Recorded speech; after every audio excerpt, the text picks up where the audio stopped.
In La Crosse are demanding action on climate change as similar protests take place around the world. The global climate strikes come ahead of a United Nations meeting to boost initiatives in the Paris Climate Agreement.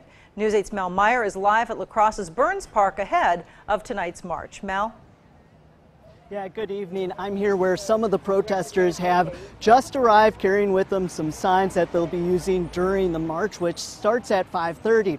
They'll be going from here at Burns Park to downtown La Crosse to U.S. Representative Ron Kind's office with a petition demanding immediate legislative action. Now, earlier today, there was a rally also at UWL, and I spoke to some of the protesters who say they are very concerned about the effects of climate change and want to see meaningful action. In major cities like Oslo, Norway, from Nairobi, Kenya, climate change is a catastrophe, to Berlin, Germany, and even La Crosse, Wisconsin.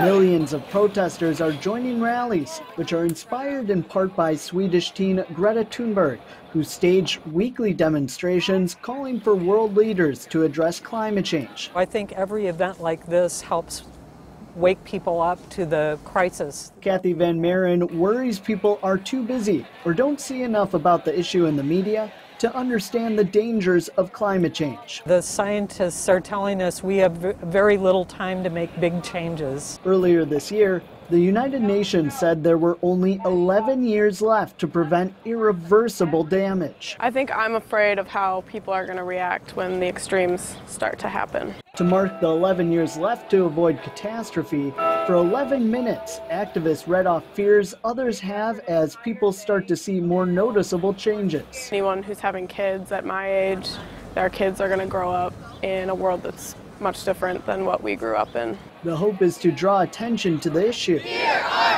Be it more frequent wildfires, longer droughts, and more intense storms that will impact us all. I hope the public sees that not only youth but other people in our community find this to be an extremely important issue that we should all be concerned with.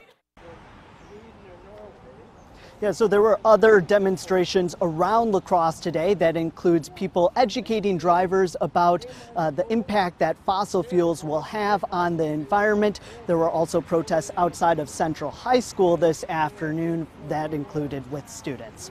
Martha? All right, thanks so much, Mal. Also coming